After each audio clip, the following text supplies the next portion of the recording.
everyone, my name is Matt Scorpion and welcome back to the Destiny 2 Reset Update. As we can see with Bonfire over there, Saladin has returned and Iron Banner is going again. Which, this probably won't be the last Iron Banner, there'll probably be one more before the end of the season and the end of the year. So you don't have to worry about this being the last one.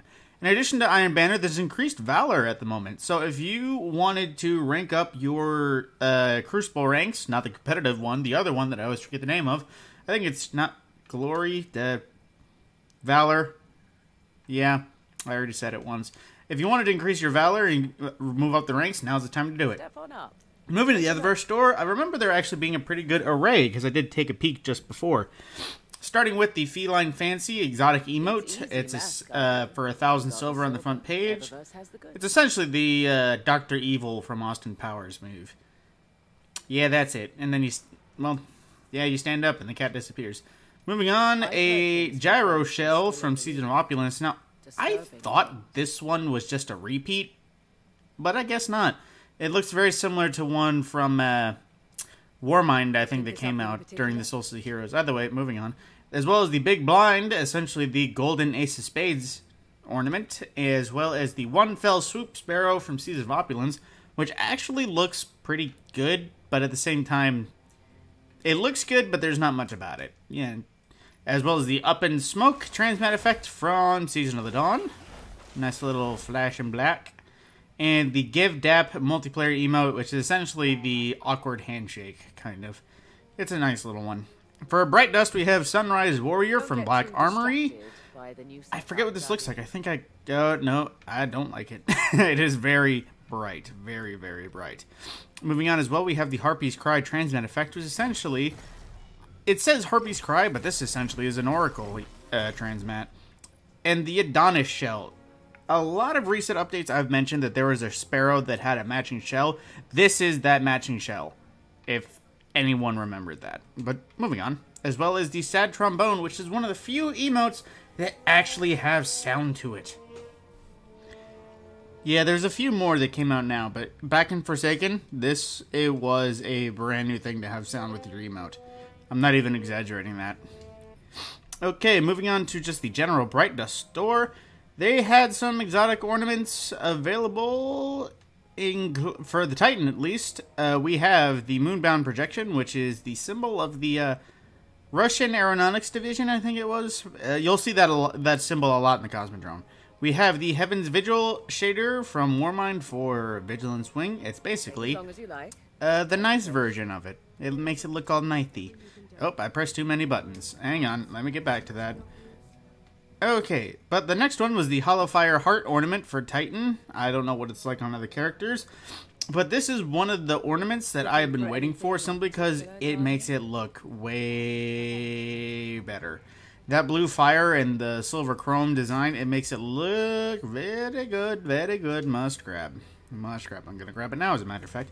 And the Cosmos Shell, originally back in Osiris, this was all over the place because it was one of the few guiding light shells. But it doesn't look half bad either. It's pretty.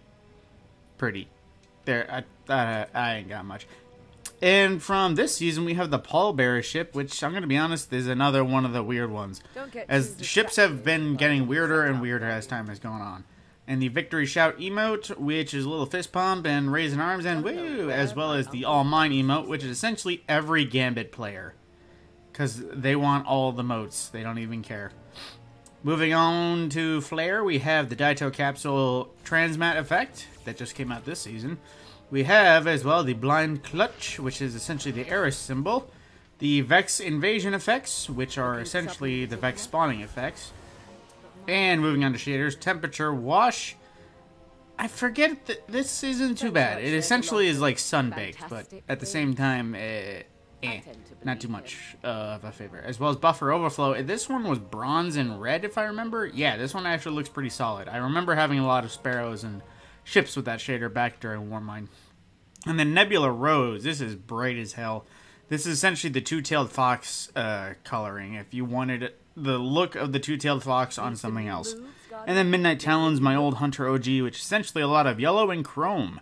So if you wanted lots of chrome, this is the one for yourself. And then the usual consumables, as we can see.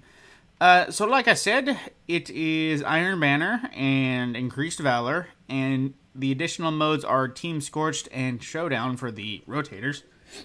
Oh, there's that burp from before, excuse me. So, moving on. Gambit, it was triple infamy last week, so now Increased Valor this week, so nothing really new with Gambit. And the Nightfall Ordeal. I'm curious what... Oh, the Echo Mesa, so this will probably be the Festering Core. Well, now that I think of it, there's only two things that can spawn there. It's either the Echo Mesa or the Pyramidion. Either way, that one, I hear, is a difficult one to go for Grandmaster, but if you're used to it, you're used to it, so go ahead and go for it. Now, let me just go ahead and run up to Mr. Salad Man and see what he's got for us in terms of bounties. I might as well cover it while it's here. And supposedly, it's the forward path and the auto rifle and the sidearm that was introduced again a few weeks ago. The quest starting off... Oh, wait, there is no quest, that's right. For the weekly bounties, we have defeat opponents while assisted by one other teammate. We have capture zones in Iron Banner. Damaging or defeating opponents while your team holds the advantage, i.e. holding 2 of the 3 points, as well as just generally defeating opponents in the Iron Banner. It is a lot simpler this time around. It's essentially kill while somebody else is helping, capture zones, kill while you have captured zones, and just kill. So let us see, there shouldn't be anything new in this set.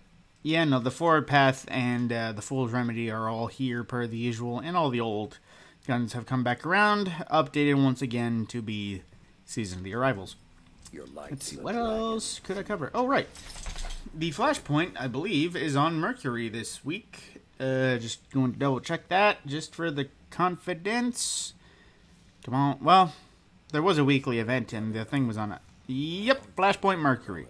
So moving on to IO, let's see, where is the contact event today? In the Rupture. And it is week 2, so this is the Taken Monstrosity with the Wizard Flesh Crafters, which it's essentially the wizards will heal the ogre, and once you kill it, then it's a lot weaker, but yeah, you can just hammer on the ogre. There's no real specialty for this one. So, with that, that is all that's new going about in the tower this week so far, at least on Reset. So, if you liked the video, a share, subscribe, and like would be much appreciated. Aside from that, the next video out tomorrow morning, considering this should be out in the afternoon. Tomorrow morning on Wednesday should be the usual means to an end video. Whether or not it will be an actual video or a video telling you there's still no triumph, I'll have to find that out when I get to it. My name is Matt Scorpion, and I will see you in the next video.